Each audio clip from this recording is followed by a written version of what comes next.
میرے عزیزو ایک وقت یہ بھی تھا، ایک وقت جب ایام جہالت کے مکہ کے قیام کے درمیان ابھی حضور ہجرت نہیں کیے تھے، ایک دن حضور آئے تھے خانہ کعبہ میں جانے کے لیے.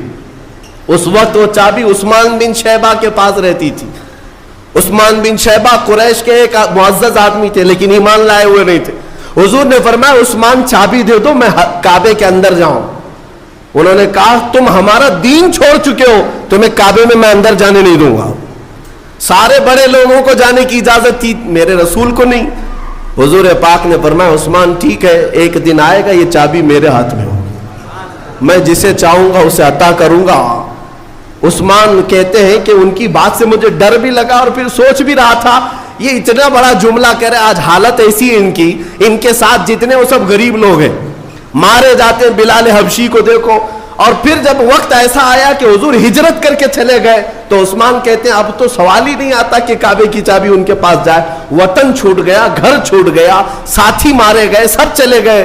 لیکن عثمان بن شیبہ کہتے ہیں 7 سال کے بعد جب حضور واپس آئے اور 10,000 صحابہ کے ساتھ واپس آئے، حرم کعبہ میں داخل ہوئے تو سب کچھ بدل چکا تھا.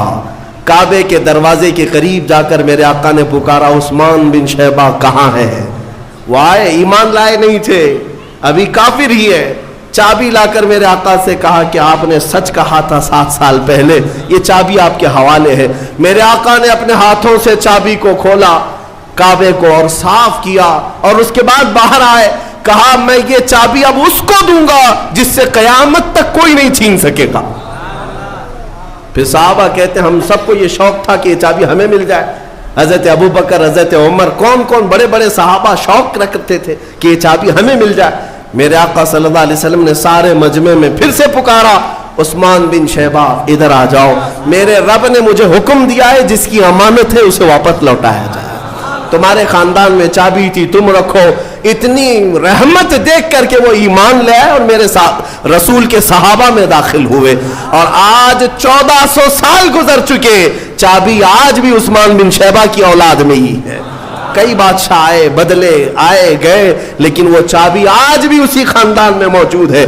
دوسری بات یہ فتح مکہ کے دن لوگ آپس میں بات کیا کر رہے تھے پتہ ہے؟ اليوم یوم الملحمہ، آج چیتڑے اڑانے کا دن ہے، آج گوشت کے ٹکڑے اڑیں گے، جتنا انہوں نے ظلم کیا سب کو دکھایا جائے گا. اور مکہ کے بڑے بڑے لوگ قیدی بن کر کے حرم میں آئے تھے. میرے آقا صلی اللہ علیہ وسلم اونچے ٹیلے پر کھڑے ہوتے ہیں اور ان سب مکہ والوں سے پوچھتے ہیں تمہارا میرے بارے میں کیا خیال ہے، تم کیا سمجھتے ہو؟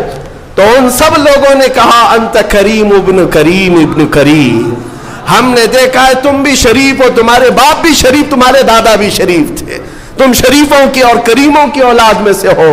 میرے آقا نے صحابہ کے نعرے کو بدل دیا جو کہہ رہے تھے اليوم یوم الزحمہ، اليوم یوم الملحمہ، آج گوشت اڑانے کا دن ہے، آج گردنیں مارنے کا دن ہے.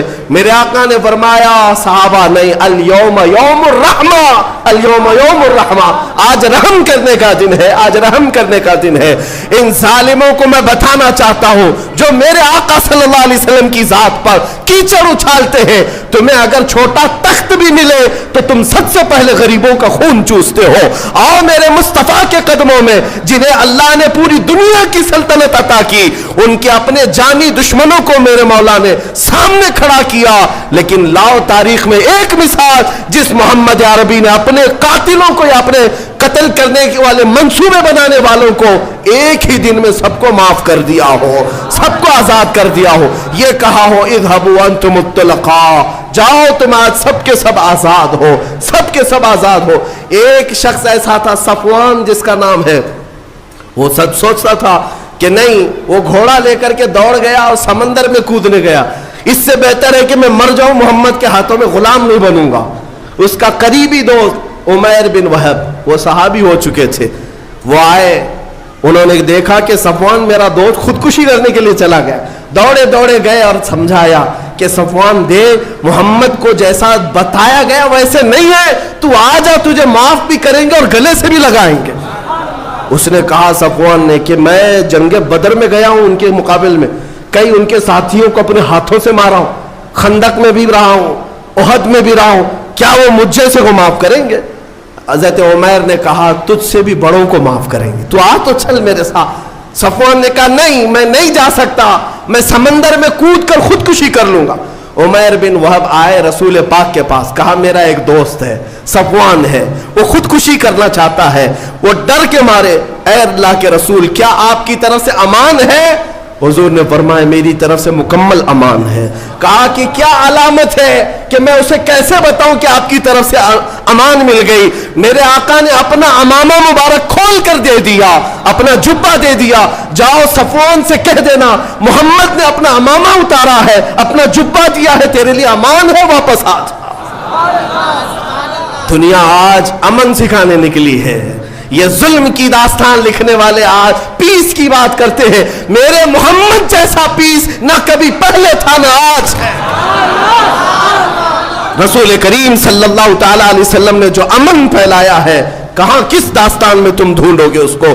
جنہوں نے دفن ہوتی بچیوں کو اتنا بلند مقام دیا کہ ان کے قدموں کے نیچے جنت لا کر رکھ دیا, جنہوں نے بیواؤں کو جلنے سے بچایا, جنہوں نے غلامی کی زنجیر سے آزاد کرایا, اس محمد عربی پر اگر آج کوئی انگلی اٹھاتا ہے تو میں کہتا ہوں اس زمانے کا سب سے بڑا ناجائز کتا ہے, جسے یہ سمجھ ہی نہیں ہے کہ رسول کے اخلاق کیا ہے. میں دعوت دیتا ہوں کہ میرے محمد کو پڑھ لیا کرو, رسول پاک صلی اللہ علیہ وسلم کو ایک بار پڑھ لو, پھر تمہارا دل کشادہ ہو جائے گا, تمہارا دل محبتوں سے بھر جائے گا. حقیقت میں کسی کو اگر دیکھنا ہو کہ حدیثیں, کسی کے الفاظ دیکھنا ہو میرے آقا کے, دیکھے میرے عزیزوں, اس محمد عربی نے یہاں تک کہہ دیا تبسمک فی وجہ اخیک صدقہ, اگر تم اپنے بھائی کو دیکھ کر مسکرا بھی دو تو ایک صدقے کا ثواب. کس نے رکھا یہ امن؟ کس نے رکھا یہ امن؟ تم مسکرا بھی دو دوسرے بھائی کو دیکھ کر, صدقے کا ثواب ہے. ناک بھونس ہکیڑ کر کے مت رہو, چڑچڑا کر کے مت رہو, اپنے بھائیوں سے خندہ پیشانی سے ملو. میرے عزیزوں, آج تمہیں حکم صرف اتنا دیا گیا مصافحہ کرو, معانقہ کرو, دل ملانا مولا کا کام ہے. یہ امن کا ماحول کس نے پیدا کیا؟ میرے رسول نے پیدا کیا. تمہیں پتا ہے جہاں لوگ گردنیں مارتے تھے وہاں اپنی بھوک اپنے بھائی کے لیے قربان کر رہے. ہاں گرم گوشت جن کے پاس آ جائے صحابہ وہ کھانے کو تیار نہیں, اس سے پہلے کہ میرا بھائی کھا لے. یہ امن کا معاشرہ کس نے بنایا؟ کس نے بنایا؟ پوری دنیا میں لا کر دکھاؤ. میں صرف اتنا کہنا چاہوں گا آج کے کہ اگر آپ نے میرے آقا کے اخلاق کی ترجمانی نہیں کی تو دوسروں سے کیا امید رکھو گے؟ دوسروں سے کیا امید رکھو گے؟ میں اس شاعر کے شعر پر اپنی گفتگو ختم کرتا ہوں. شاعر نے کہا ہے نہ ادھر ادھر کی بات کر, مجھے یہ بتا کہ قافلہ لٹا کیوں. نہ ادھر ادھر کی بات کر, مجھے یہ بتا کہ قافلہ لٹا کیوں. مجھے رہزنوں سے غرض نہیں, تیری رہبری کا سوال ہے. ڈاکو کیا کرتے ہیں اس سے مجھے کیا سروکار؟ ڈاکو کا کام ہے ڈاکہ ڈالنا, چور کا کام ہے چوری کرنا. لیکن میں آپ سے سوال کر رہا ہوں کہ آپ کیا کر رہے تھے؟ آپ لٹنے کیوں دے رہے تھے؟ آپ خاموش کیوں بیٹھے تھے؟ میرے عزیزوں, اس شعر کا مطلب یہ ہے کہ اگر تم اپنے گھر کی حفاظت کے لیے فکر مند نہیں تو چوروں کو بلیم کرنا چھوڑ دو. تم اگر اپنے گھر کی حفاظت کے لیے سیریس نہیں تو ڈاکوؤں کو دوشی ٹھہرانا چھوڑ دو. ڈاکو تو ڈاکہ ڈالے گا, چور چوری کرے گا. شرط یہ ہے کہ تم اپنے گھر کی حفاظت کرو. تم اپنے دین کی حفاظت کے لیے اپنے آپ کو بدلنے کو تیار نہیں. سارے الزامات تو دشمنوں پر ڈالتے ہو. تم نے اپنے آپ کو حضور کے اخلاق میں لانے کے لیے ایک بار بھی تیاری نہیں دکھائی, پھر دوسروں پر کیا دوش رکھتے ہو؟ تمہیں اپنے لباس بدلنے کی فکر نہیں, اپنا چہرہ بدلنے کی فکر نہیں, اپنی تعلیم اچھی کرنے کی فکر نہیں, دوش کسی اور کو کیوں ٹھہراتے ہو؟ اسی لیے میں کہتا ہوں مجھے رہزنوں سے غرض نہیں, تیری رہبری کا سوال ہے. تم آؤ دامن مصطفیٰ میں. میرے مصطفیٰ کریم صلی اللہ علیہ وسلم کے اخلاق سے بڑھ کر دنیا میں کسی کے اخلاق ہیں؟ قرآن جن کے اخلاق کی گواہی دیتا ہے, وہ چھوڑ کر اگر ہم دوسروں کے چرنوں میں جائیں گے تو پھر حال یہی ہوگا ان کے جو ہم غلام تھے خلق کے پیشوا رہے, ان سے پھرے جہاں پھرا پھر آئی کمی وقار میں. صرف شرط اتنی ہے اے سنی مسلمان, ہمیں کرنی ہے شہنشاہ بطحا کی رضا جوئی. ہمیں کرنی ہے شہنشاہ بطحا کی رضا جوئی. وہ اپنے ہو گئے تو رحمت پروردگار اپنی. اگر حضور کی طرف تم متوجہ ہو گئے تو بس ساری دنیا تمہاری ہے، اقتدار تمہارا ہے۔ شرط یہ ہے ادخلوا فی السلم کافہ، پورے کے پورے مسلمان ہو جاؤ، پورے کے پورے مومن ہو جاؤ، پورے کے پورے غلام مصطفیٰ ہو جاؤ۔